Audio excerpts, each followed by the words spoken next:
What if I can't remember my trauma? That's a question I hear quite often from clients with more complex trauma who are wondering if havening might help them. In my earlier video, I explained how havening works, the neuroscience of how trauma is stored in the brain, how we can use havening techniques to erase specific traumatic events, but that depends on having a conscious memory of the event so that the client can take themselves back to that memory, activate the neural circuits that hold the trauma, then we can dissolve it away. But what happens? How do we work if the client really doesn't know why they have all these difficulties in life, why they have this inescapable stress, why they're having difficulty in relationships? How then do we work with havening techniques to help them heal from older or deeper trauma? That's a common question. I'd like to address that in this video. So why might we not remember our trauma? There are two reasons for this. In early life, in the first few years of life, up until about the age of 3 or maybe 4, it's very unlikely that we're going to have a conscious memory of traumatic events. So we might undergo some really significant trauma that can have a lifelong effect, but we don't have a conscious memory of that and we don't know how to access it, and we can't explain the life difficulties we're having. The second reason we might not remember trauma is that we have an adaptive response to trauma which is called dissociation or disconnection. So if we're overwhelmed by very painful feelings and stress, we simply can't function in life. And so as a survival mechanism, our brain has evolved this way of just disconnecting from our feelings and allowing us to get on with life and wiping out the memories.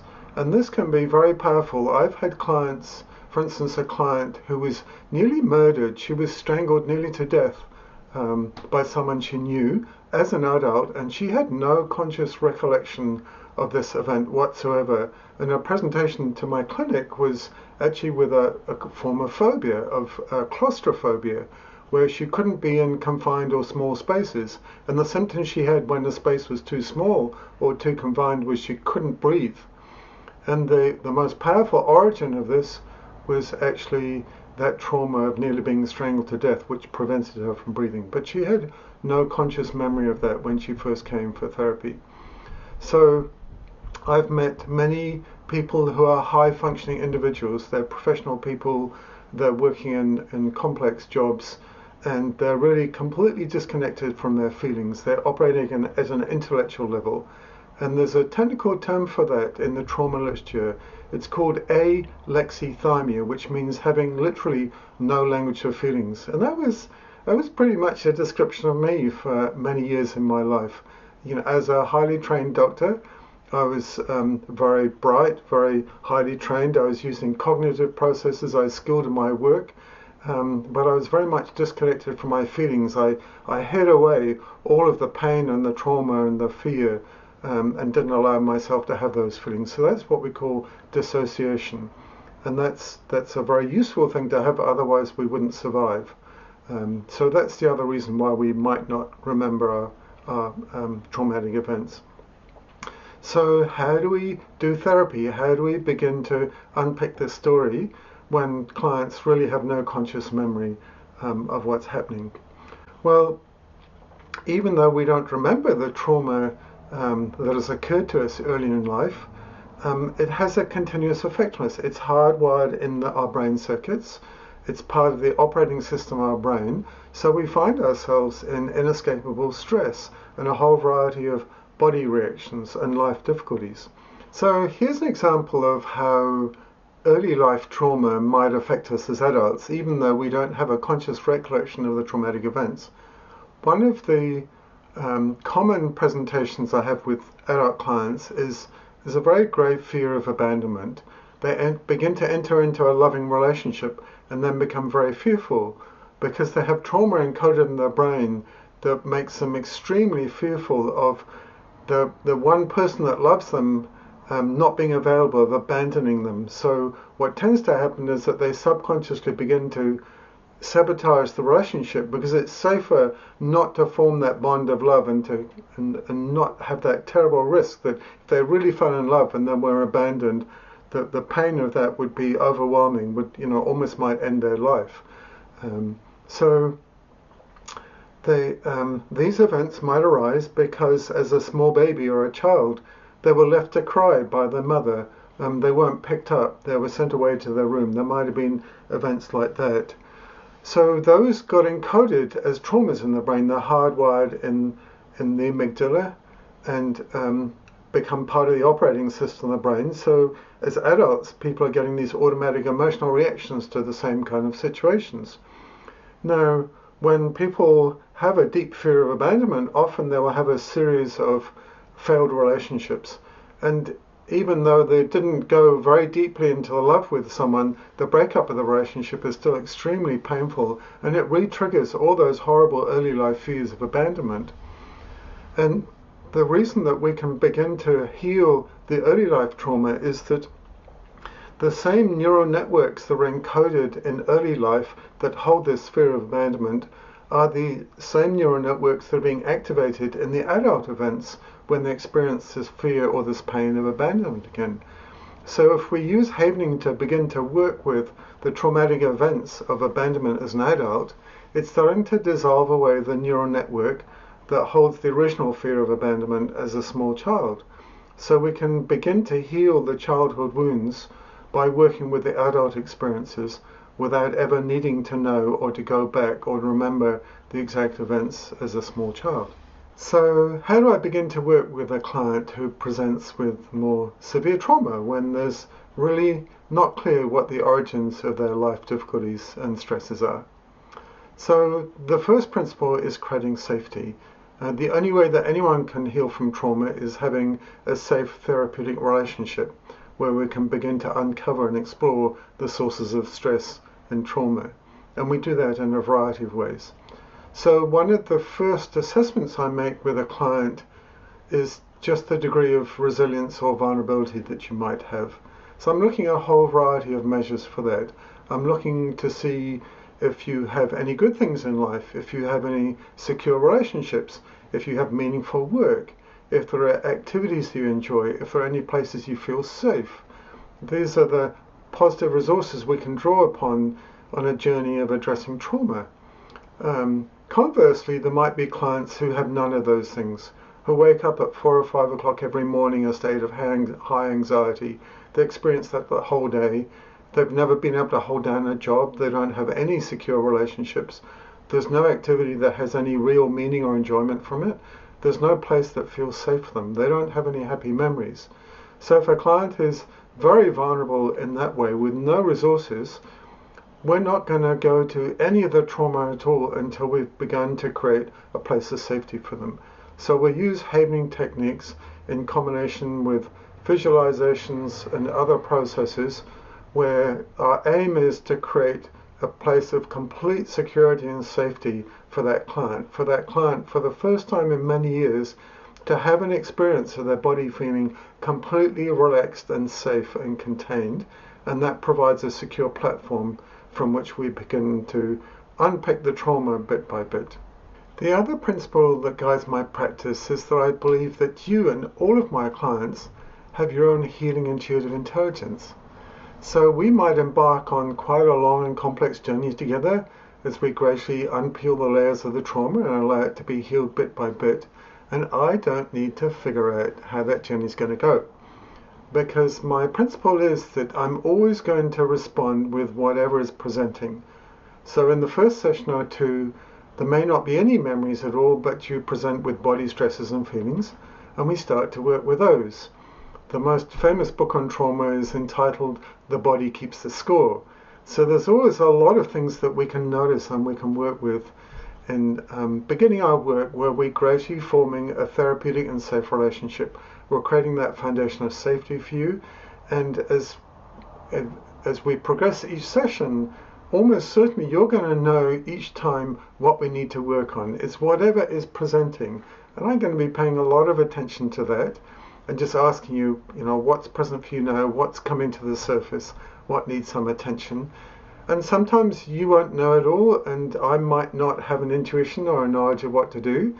And in that case, we will simply begin the havening touch, and we'll talk together. Because when we put our brains into that altered brain state, that delta wave state, we become much more intuitive and open and every single time we'll find the key insight that we need, the thing that that we need to work on next. That will always arise. That has never failed me.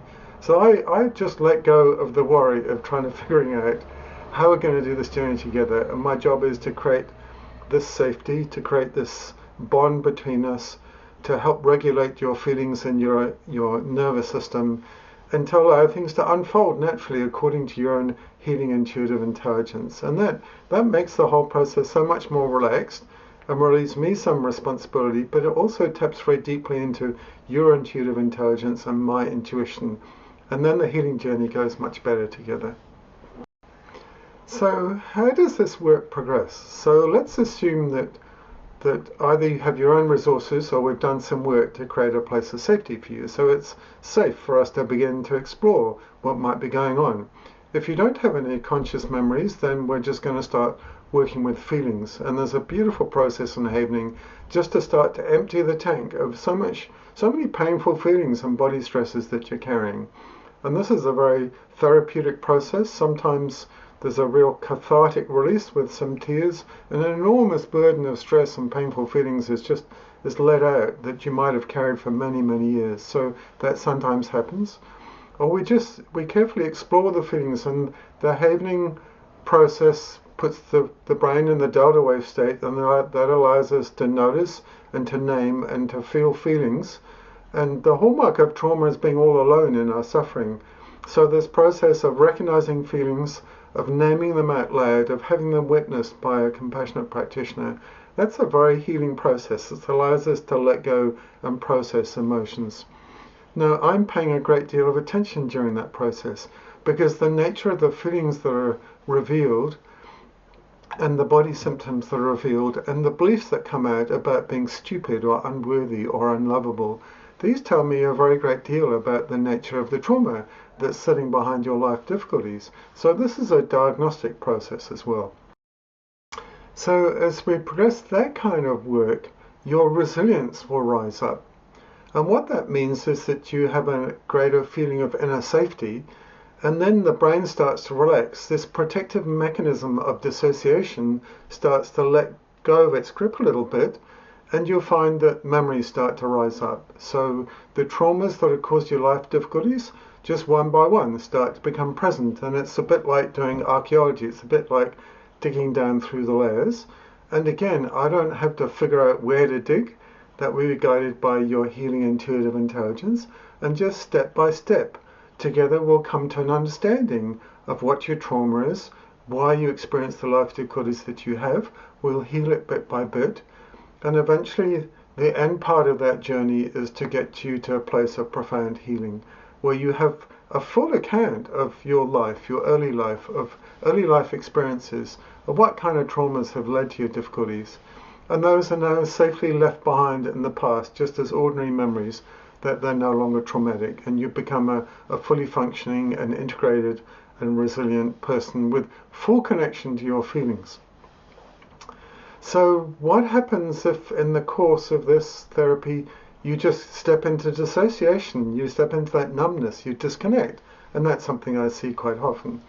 Well, we can deal with that very simply, because that feeling of disconnection, of numbness, is itself a feeling.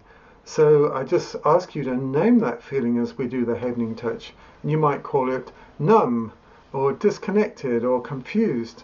And with the same as with every feeling, if you keep naming that feeling for a few seconds or half a minute or so while we do the Havening touch, that feeling diminishes and goes away.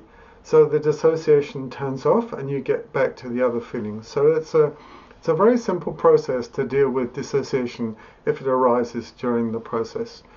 If it's happening a lot, it would be a signal to us, no, we need to do some more work to build some more safety, build those foundations a bit more securely. But usually we've done that already. So in my clients with quite complex or chronic trauma, one of the things that they really worry about is that it seems that their brain is impaired. They might even say that they're brain damaged, they have brain fog, they can't think clearly, they can't solve problems, that they struggle with simple tasks. So how do we explain that, and can it be made better? Yes, it can. So in any event when we're acutely stressed, we go back to survival response, the primitive part of our brain takes over, and our neocortex, the part of the brain that's responsible for thinking and executive actions, that simply goes offline. So that occurs when we're acutely stressed. All of us have experience of that. Well, if you have chronic trauma and it's being triggered all the time, that means that you're in a state of chronic, inescapable stress. And that means the thinking part of your brain is just being turned off most of the time. And that's why people have brain fog, why they believe that they're brain damaged, they can't function anymore. But my universal experience is that when we take the patient steps to gradually work with you to uncover the trauma, to heal those traumatic wounds, then we release that inescapable stress, and the thinking part of the brain comes back online, and you can fully restore your mental and intellectual functions. And I've seen this many times. For instance, I had a client who was a highly trained nurse specialist, and she had many years' experience of severe depression, had been in and out of mental hospital a number of times, had been given a lot of psychiatric drugs, and she had a very firm belief that she was brain damaged as a result of these drugs and these experiences. And I explained to her why there's a very simple physiological explanation for why her brain might be impaired all the time, and that this was reversible. And that proved to be the truth. I think that she has cured herself of her chronic depression, and she's fully back to the specialized medical work that she was doing before. So I've seen that many times. So I hope this is making some sense to you. Before I finish, I'd like to offer you just an analogy for how the shape of the healing journey goes. And this is based on some neuroscience and biology. It's a fact that in the brain that positive and negative feelings are organized in very distinct anatomical centers. They're actually on different sides of the brain. So on one side of the brain we have the neural networks that are concerned with all the positive things in life, love and joy and happiness. And the other side of the brain we have, in the prefrontal areas, we have the circuits that are responsible for anxiety and fear and anger and those negative feelings. And it's interesting to understand how the attention of our mind works. An analogy is that if you imagined a massive warehouse with no windows in complete darkness, and it's got lots of stacks of shelves and lots of parcels, and there's a searchlight with a narrow beam, and that searchlight can scan around the warehouse, but it can really only light up one package within this enormous warehouse. And our attention is something like that. Our attention can only be on one thing at a time.